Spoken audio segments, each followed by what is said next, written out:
안녕하세요. 저는 결혼을 막 앞뒀던 애신인데요. 여러 기혼자분들의 조언을 구할 수 있을 것 같아서 이렇게 사연을 보내게 되었습니다. 제 나이는 올해 37이에요. 예전 같으면 늦었다고 할 수도 있었겠지만 요즘 사람들 결혼하는 추세로 보면 절대로 늦은 나이도 아니라고 생각했습니다. 그러니 결혼을 서둘러 하려는 마음이 지금까지도 없었죠. 다만 제가 1년 전부터 교제를 해오던 남친이 있었는데요. 이 사람을 만나면서는 괜히 결혼을 빨리 해보고도 싶고 하면 좋겠다는 생각이 들더라고요. 이왕 하게 된다면 더 빨리 하는 게 낫지 않나 싶은 생각도 들었을 정도로 저에게는 배우자로 딱인 사람이었습니다. 둘 다 비슷한 학력의 직장, 그리고 사는 동네까지도 가까웠던 바람에 영락없이 서로에게는 조건까지도 잘 맞았죠. 요즘같이 여성들을 상대로 데이트 폭력도 많이 일어나고 치안에 문제가 많은 상황에서 이것저것 아무리 따져봐도 제 남친은 저에게 좋은 사람이었어요. 그러다 그만 사고를 쳐버리고 말았습니다. 제가 혼전 임신을 해버린 것이었어요. 아직 식도 올리지 않았고 혼인신고조차 안 한 처녀인데 덜컥 임신을 해버린 겁니다. 머릿속이 순간 까마득 하더라고요. 제가 코로나에 걸린 적이 있어서 잠깐 마법의 날이 찾아오지 않았을 적에도 코로나 후유증일 것이라고만 생각을 했습니다. 괜히 구역질이 나오는 것도 다 코로나 후유증 때문일 것이다 싶었죠. 하지만 시간이 지날수록 증상들이 모두 다 임산부 증상인 거예요. 배가 바로 나오진 않았었지만 이상하게 몸이 무겁고 또 피곤하고 잠까지 오는 것이 말이죠. 불안해하기만 하다가 이대로는 내가 먼저 숨통이 막혀 죽겠구나 싶었던 바람에 급하게 혼자 임신 테스트를 했고요. 도질이 뜬 걸 확인한 순간 저도 모르게 한숨부터 흘러나왔습니다. 큰일 났구나 싶어서 말입니다. 내가 결혼을 늦게 하는 줄은 이미 내 나이를 보면 파악을 하고는 있었지만 임신부터 덜컥 하게 될 줄은 생각지도 못했었죠. 이걸 어쩌나 잠깐 고민을 했지만 남친에게 털어놔도 괜찮을 거라고 바로 판단을 내렸습니다. 연애를 해오며 지금까지 제가 못났다고 생각해 본 적이 없는 사람이었었고, 그랬었기 때문에 충분히 믿음직스러울 거다 싶었죠. 아이를 혼자 가진 것도 아니고 다 큰 결혼 정년기에 남녀 둘이서 만들어낸 것이었으니 제가 임신을 했다고 하면 남친이 충분히 이해해주고 또 감싸줄 거다 싶었습니다. 적어도 제가 알던 제 남친은 그런 사람이었어요. 그런데 이게 참 막상 최악의 상황이 닥쳐보고 나니까 사람의 본심이라는 것이 튀어나오더라고요. 안 그럴 줄 알았던 사람에게까지도 말입니다. 설렘 반 긴장 반으로 임신 사실을 알렸더니 제가 한숨을 쉬었던 것처럼 똑같이 남친도 한참 한숨을 쉬며 이 사태를 어떻게 해결해야 하냐고 고심을 하더라고요. 축하한다는 말 한마디라도 예의상 해줄 거라 생각했던 예상과는 달리 너무나 차갑고 싫어하는 티를 내기만 하던 남친의 모습에 무지하게 실망하고 또 서글펐습니다. 그리고 그때서야 살짝 정신을 차렸죠. 내가 너무 축하를 받을 것이라고만 생각을 하고 있었는데 지금부터라도 정신을 차리고 냉정하게 현실을 판단해야겠다고 말입니다. 그래서 하나부터 열까지 남친을 부여잡고 상의를 해가며 아이를 어떻게 해야 할지, 우리가 더 관계를 지속해야 할지에 대해 끊임없이 대화를 나눴습니다. 그러다 결론은 아주 뜬금없는 곳에서 결정이 되었어요. 애비 시어머니라는 분께서 아주 적극적으로 저희 두 사람의 문제를 해결해 주겠다고 나서신 겁니다. 결혼을 꼭 하라면서 말이죠. 임신 사실을 털어놓은 후 이틀 내내 남친이랑 앞날에 대해서 대화를 나누며 저 또한 많이 복잡하고 힘들었던 때였어요. 감히 저희 부모님께는 이 사실을 먼저 털어놓지도 못한 채 일단 남친이랑 의견 조율을 다 하고 나서 나중에서야 말씀을 드릴 계획이었습니다. 안 그럼 우리 부모님께서 저에게 많이 실망할 일이 생길지도 몰랐으니까요. 부모님의 눈치를 누구보다 많이 보면서 남친과 대화를 하던 중이었는데 예비 시어머니께서 연락이 오시더니만 옆에 제가 있다고 하니 이곳으로 오겠다면서 당장 만날 약속을 잡아버리셨습니다. 정말 한순간에 만남이 성사된 것이었죠. 혼전 임신을 하기 전까지만 해도 결혼을 당장 해야겠다고 말을 주고받은 게 아니었는지라 서로의 부모님을 뵐 일은 없었거든요. 임신 사실을 알리고 난 후에도 저희끼리 아직 대화가 충분히 마무리되지 못한 상황이었기 때문에 서로의 부모님을 이 일에 끌어들일 타이밍은 결코 아니었습니다. 그런데 갑자기 제가 옆에 있다고 하니 저를 보러 당장 오겠다고 하시는 거예요. 그래서 순간 촉이 팍 왔죠. 남친은 이미 자기 집에다가 저의 임신 사실을 털어놓았구나 하고 말이죠. 저에게는 부모님께 말 한마디조차 꺼내기 힘든 말이었는데 남친에게는 이게 그리 쉬운 말이었나 싶어서 현타가 왔습니다. 무엇보다도 여친을 임신시킨 사실이 뭐 대단한 자랑이라고 그걸 해결도 보기 전에 자기 엄마한테 털어놓냐고요. 남친은 제가 부르던 마마보이였나 싶기도 해서 혼동도 오고 입이 가벼운 사람인가 싶어 괜히 불신이 생기기도 했어요. 아직 아이에 대한 생각이 채 정리도 되기 전에 남친의 이런 가벼운 행동과 시어머니의 무대뽀에 두 손 두 발을 들었던 것 같습니다. 그 상태로 뵌 예비 시어머니는 계속해서 급발진을 하셨어요. 결혼을 하라고 급발진하는 차량마냥 밀어붙이신 겁니다. 내가 우리 아들 애를 임신했다는 소리를 듣자마자 어찌나 놀래 뒤집어지려 했는지 몰라요. 아가씨도 아니 이젠 아줌마인가? 내가 뭐라고 불러야 하지? 라고 하면서 자연스럽게 말도 놓으셨고 당장 제가 시집올 애비 며느리라고 확신하고는 호칭 정리도 당장 해버리셨어요. 우리 집에 들어올 며느리한테 아가라고 부르는 게 꿈이었는데 그렇게 불러도 됐지? 라고요. 졸지에 저는 이 나이를 먹고 아가라는 소리를 애비 시어머니께 듣게 되었고요. 생각보다 아이 가진 걸 부담스러워하지 않은 채 결혼을 무조건 하라며 성급하게 보채기까지 하시는 어머님의 태도를 보고선 의외로 안심이 들기 시작했어요. 나를 내치는 게 아니라 보듬어 주려고 하시는 건가 싶었거든요. 그러니 저로서는 당연히 어머님께 의지를 할 수밖에 없었습니다. 가장 최악의 상황이었는데 해결책을 제시해주는 분이 바로 시어머니셨으니까요. 그리고 전 그날 후 저희 부모님께도 임신 사실을 털어놨어요. 계획에 없는 임신을 한 것에 대해서 잘못했다고 말씀도 드렸고 아이들 가지게 되며 남친과 결혼까지 가게 되었다고도 말입니다. 당연히 저희 부모님은 많이 놀라셨고 또 약간 실망도 하신 듯 보였으나 제가 이른 나이도 결코 아니었고 결혼까지 가서 아이를 책임지겠다고 하는 모습에 안심을 하신 듯 했습니다. 그렇게 저희는 얼떨결에 해버린 혼전 임신 때문에 급하게 양가 상견례까지 잡게 되었어요. 모든 게 일사천리로 빠르게 흘러갔고 조금 성급하지 않나 싶어 불안하긴 했거든요. 하지만 제가 여기서 뭐라고 투정을 부릴 수 있는 상황은 아니었습니다. 누가 시키지도 않는 혼전 임신을 한 건 저희 커플이었기에 책임을 져도 저희가 끝까지 책임을 져야 한다 생각했거든요. 그렇게 상견례를 앞두고 저는 저대로 마음이 급해서 배가 부르기 전에 결혼식이라도 후딱 치르고자 했어요. 저의 성급한 실수였죠. 각자 직장을 다니느라 너무 바쁜 사람들이어서 최대한 시간이 나는 주말마다 결혼식장도 돌아보고 드레스도 입어보면서 결혼 준비를 했습니다. 뱃속에 아이가 있었기 때문에 결혼은 너무나 당연하게 하게 될 거라 확신을 했고요. 그 바람에 상견례에서 뭔가 문제가 생길 것이라고는 전혀 생각 안 했어요. 그렇게 상견례에 관해서는 긴장조차 미룬 채로 제 결혼과 뱃속 아이한테만 열중을 했습니다. 그러다 상견례 날짜가 코앞에 다가왔고 저는 예비 어머님으로부터 전화 한 통을 받게 되었어요. 응 아가 잘 지냈니? 내가 혹시나 해서 미리 연락을 한 건데 내일 니네 부모님 데리고 나올 때 받아 적을 거 있으니까 종이랑 펜이라도 들고 나오시라고 해라. 라고 말씀을 하시더라고요. 일단 니네 부모님이라면서 저희 부모님께 애매한 호칭을 쓴 것부터 기분이 상당히 나빴는데 받아 적을 게 있으니 종이랑 펜을 가져오라고 말씀하시는 게 꼭 초등학생한테 숙제라도 내주시는 듯한 뉘앙스였습니다. 뭘 받아 적을 게 있어서 그런 거냐면서 되물어보니 어머님은 그러시더라고요. 어차피 닐 다 말할 건데 내가 지금 너한테 말을 또 해서 뭐하니? 피차 우리 서로 바쁜 사람들인데 할 말 또 하지 말고 내일 보자. 아가 너도 푹 자고. 라고요. 그렇게 전화가 마무리되었어요. 영문도 모른 채 저는 받아 적을 종이랑 펜을 챙겼고 차마 이 말을 저희 부모님께 하지는 못했습니다.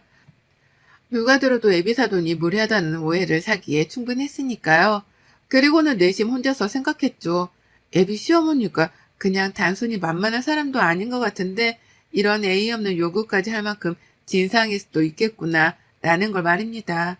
그때부터 갑자기 저희 부모님 걱정이 되면서 걱정이 너무 되는데 다가올 상견례를 물을 수도 없고 밤새도록 잠을 제대로 자지도 못했어요. 마음고생을 너무 하느라고 말이죠.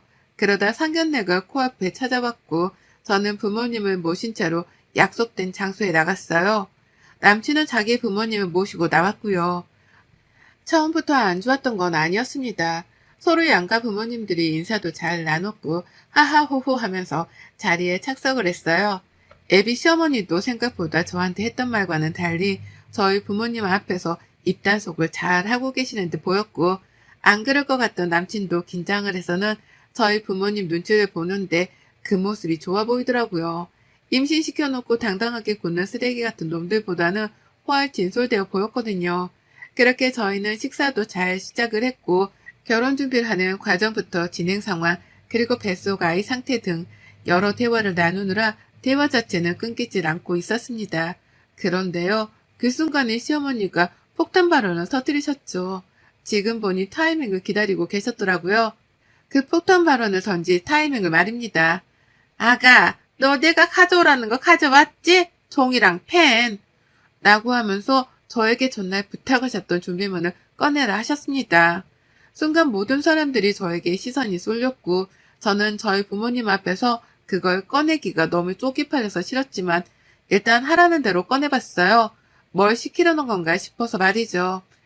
솔직히 전 제 이름을 종이에 한자로 적어서 무당한테 사주라도 보게 하려고 그러시는 줄 알았습니다. 그런데 정말 예상 밖이었네요. 어머님이 요구하신 건 바로 무려 예단이었습니다. 왜 이 말이 안 나오나 했지만 저희 커플은 분명 상황이 다르다고 생각했어요. 혼전 임신으로 하는 결혼이었고 양쪽에서 책임져야 하는 실수를 저질렀으니 금전적인 예단 같은 것들이 오고 가는 건 이미 사치라고 생각했습니다. 그런데 예단 목록을 말할 테니까 받아 적으라는 무례한 말로 시작을 하시더니 급기야 1억 원어치의 예단을 요구하시더라고요. 그것도 아주 뻔뻔하게요. 아가야, 그리고 사돈, 모두 아시다시피 저희 아이가 우리 집에 딱 하나 있는 아들인데 이렇게 혼전 임신을 해서 며느리를 따져보지도 못하고 창가를 보내게 되었잖아요. 이게 말이에요. 방구예요. 적어도 그에 합당한 예단이라도 해오셔야 저희가 덜 억울하지 않겠어요? 안 그러냐, 아가야? 라고 하면서 이 상황이 모두 다 자신들에게는 너무나 억울한 상황이라는 거예요. 임신을 하고 시집을 가게 되며 저도 억울한 점이 많고 후회되는 게 많은데 말이죠. 저희 부모님도 똑같이 상처받고 힘들어하셨는데 당신들만 억울하다고 1억 원의 예단을 요구하다니요. 하지만 분해 죽겠는 건 이뿐만이 아니었습니다. 예비 시어머니란 작자가 그러더라고요. 이게 다 몸을 잘 단속 못했던 네 책임인데 불만이 있고 그런 건 아니지? 좋은 직장 다니면서 여태 시집도 안 갔었는데 그런 네가 1억이 없을 리도 없고 이걸 가지고 부담스럽다며 못 주고 그런 건 아니지? 라고요. 가스라이팅은 날려도 정도껏 날려야지 1억이 누구의 이름이라는 듯이 당연하게 줄 수 있는 금액일 거라며 몇 번이고 물음표가 담긴 질문을 던져내는데 그 자리에서 그만 자리를 박차 일어나 버리고야 말았습니다. 저는 저희 부모님이 이런 말 같자는 소리를 듣는 걸 멈춰야 했어요. 그리고는 남친과 어머님을 번갈아 가며 이렇게 물었습니다. 어머님은 얼마나 주실 건데요? 저희 집에요? 저도 임신을 해서 지금 시집을 가야만 하는 상황인데 저희가 억울한 건 안 보이세요? 라고요. 몸을 단속 못한 건 나뿐만이 아니라 어머님 아드님도 마찬가지라며 격양이 돼서는 얼굴이 뻘개져 언성을 높였더니만 애비 시어머니가 그러시더라고요. 아휴, 행실이 참 폭이 그렇네. 라고 말이죠. 이렇게 나오니 저도 더는 할 말이 없었습니다. 이미 머릿속으로는 제가 몸이 가볍게 다루는 여자였기 때문에 혼전 임신도 되었고 그래서 저희 커플이 결혼을 하는 거라고 생각하는 분이셨어요. 이미 그렇게 결론을 내리고는 무려 1억 원어치 예단까지 뻔뻔하게 요구를 하시는데 그런 어머님을 설득할 방도는 없다고 판단했습니다. 사는 동네도 비슷하고 환경도 비슷해서 경제적인 상황도 우리 집이랑 다를 바가 없을 게 뻔한데 어떻게 1억 원이라는 어마어마한 예단을 요구할 생각을 했는지 도통 이해를 할 수 없었어요. 아빠가 괜히 헛기침을 하며 허허 웃으셨는데 그건 저만큼이나 어머님 말씀에 황당해 하셨죠. 여기서 빠르게 판단을 해야 내 남은 인생이 시궁창으로 빠질지 아니면 구사일생을 해서 다시 잘 살아갈 수 있을지 결론이 날 거다 싶었습니다. 뱃속에 아이가 있는 상황이어서 마냥 객관적이고 냉정하게 판단할 수는 없었어요. 잘못했다가는 죄 없는 내 아이만 불쌍한 인생을 살아가게 될 수도 있었으니까요. 하지만 혼전 임신을 한 것에 대해서 여자 쪽으로만 책임을 돌리고 내 부모님이 옆에 계시는 와중에도 몸을 잘 단속 못해서 임신을 한 거라는 믿을 수 없는 발언을 퍼부은 시어머니셨습니다. 그런 말과 생각하는 분들을 두고서 결혼을 하겠다고 더 얘기를 나누긴 힘들었네요. 결혼을 할 이유도 없었고 말이죠. 그래서 당장 판가름을 내렸어요. 이 결혼은 더 늦기 전에 지금 당장 파토를 내고 없던 일로 해야겠다고 말입니다. 뱃속 아이는 나한테 있었고 결국 내가 결혼을 해서 아이 아빠를 두고 사는지 마는지에 대해서 결정을 해야 할 일이었네요. 어차피 뱃속 아이는 남친과 저의 아이였기 때문에 양육비 요구는 당당하게 할 수 있었고 그래서 혼자서 아이를 키운다고 해도 크게 달라질 건 없다 싶었습니다. 조금 전까지만 해도 혼자서 아이를 키운다는 것에 대해서 전혀 이해를 못하고 또 무서워 겁이 났는데요. 시어머니의 말도 안 되는 막말을 듣고 나니 저 혼자서도 아이를 너무나 잘 키울 수 있을 것 같은 자신감이 팍 들더라고요. 저 혼자서도 남편이라는 존재 따위 없이 좋은 환경에서 아이를 더 건강하게 키울 수 있을 거란 확신까지 차오른 그때 저는 당당하게 요구했습니다. 이 결혼은 처음부터 없었던 걸로 하겠다고 말입니다. 애초에 결혼이란 걸 할 생각조차 없었다는 듯이 저는 냉정하게 말했어요. 됐어요. 그럴 바에는 이 결혼 안 하는 게 낫지. 엄마 아빠 일어나. 나 혼자 키우고 말지. 저런 내 아빠에 저런 할머니? 내 아이한테 필요 없어. 라고요. 그러자 저희 부모님 처음에는 다시 한번 생각을 해봐야 할 문제라면서 시어머니를 다독이더라고요. 애단 1억은 너무했고 그 중간에서 조율을 하며 합의점을 찾자고 말이죠. 아무래도 딸이 혼자서 아이를 키우려고 하니 너무 걱정이 되어서는 일단 애비 시어머니께 최선의 대답을 들어보기라도 해야겠다 싶으셨던 것 같습니다. 하지만 저의 단호한 태도에 시어머니는 오히려 역정을 내며 성질을 부리셨고요. 그런 태도를 보고 있던 저희 아버지가 정말 먼저 터지고야 마셨어요. 내 딸이 당신들인 줄 아나 본데 착각하지 말고 말 똑바로 던지세요. 라면서 아주 단호하고 멋지다 싶을 정도로 옳은 말을 호탕하게 뱉어내셨습니다. 어찌나 보는 저까지도 무서웠는지 몰라요. 아빠가 나서서 옳은 소리를 하니 애비 시어머니가 방금 전까지 1억 어쩌고 하며 주접을 떨더니 더는 말을 꺼내지 못하더라고요. 그러면서 남친이랑 예비 시아버지를 막 쳐다보는데 그 모습은 마치 자신을 얼른 도와주려 한마디라도 거들어달라고 신호를 보내는 것만 같았습니다. 하지만 남친이랑 예비 시부는 그 어느 누구도 그 상황에서 더 말을 보태지 못했어요. 자기들도 알았던 거죠. 임신을 한 게 저 혼자만의 책임이 아니고 당신 아들에게도 책임이 있는데 시어머니가 무례하게 나섰다는 걸 말입니다. 그래서인지 남친은 자기 엄마 편을 들기보다는 그제서야 저희 아버지를 진정시키려 하기만 바빴어요. 오해가 있었던 것 같다는 말도 안 되는 변명을 하면서 어떻게든 더 대화를 이어나가 보려 했는데 이미 때는 늦었죠. 이 결혼은 절대 안 할 거니까 너는 앞으로 네 새끼한테 평생 양육비나 꼬박꼬박 보낼 각오나 하는 게 좋을 거야. 라는 말을 던지고 인사도 안 하고 자리를 떠났습니다. 저를 따라 저희 부모님께서도 바로 자리를 박차 나오셨고요. 뒤따라 허겁지겁 달려오던 남친, 그리고 사고를 쳤다고 직감하고 아이고 아가야! 라는 말과 함께 덩달아 뛰쳐나온 시어머니, 모두가 한꺼번에 상 등신들처럼 보이더군요. 정신을 차리고 보니 내가 이런 사람들한테 시집을 갈 뻔했구나 싶어서 괜히 저까지 모질이처럼 느껴졌습니다.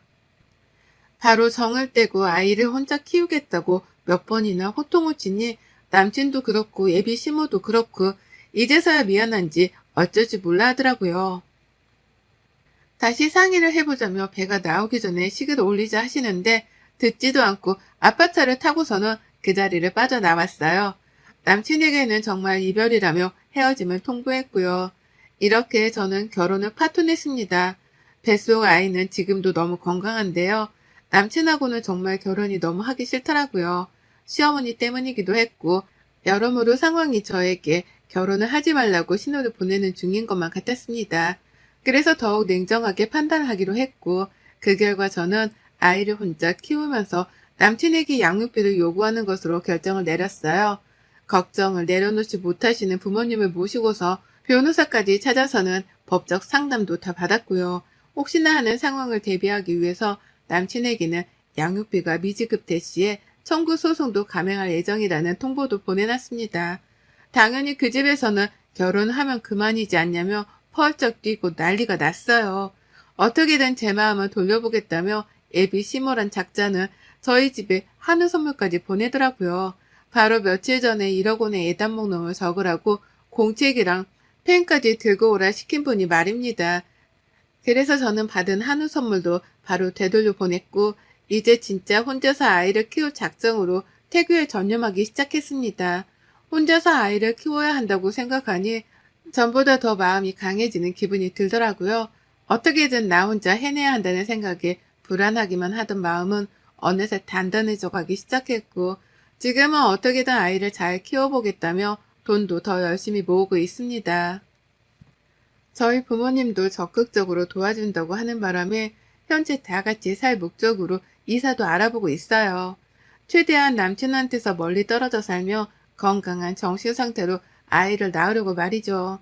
하마터면 제 인생에서 가장 위기의 순간이 될 뻔했는데 결론적으로는 슬기롭게 이겨내버린 것만 같아서 당장은 기쁩니다. 아이를 혼자 키우면서 우여곡절이 많겠지만 시작부터 1억 원을 뜯기고 시집을 가는 것보다는 이게 훨 현명하다 싶어요. 차라리 그 1억 원으로 내 아이에게 더 맛난 걸 먹이고 입히며 키울 수도 있는 거니까요.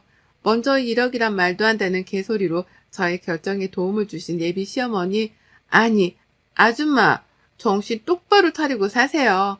당신 때문에 당신 아들은 자기 자식도 제대로 못 보고 양육비나 내주고 살아야 할 처지가 되었네요. 하나뿐인 아들이 소중하다더니만 아줌마 때문에 당신 아들 인생이 곤두박질치게 생겼네요. 여러분의 생각은 댓글로 남겨주세요. 오늘도 시청해 주셔서 정말 감사합니다.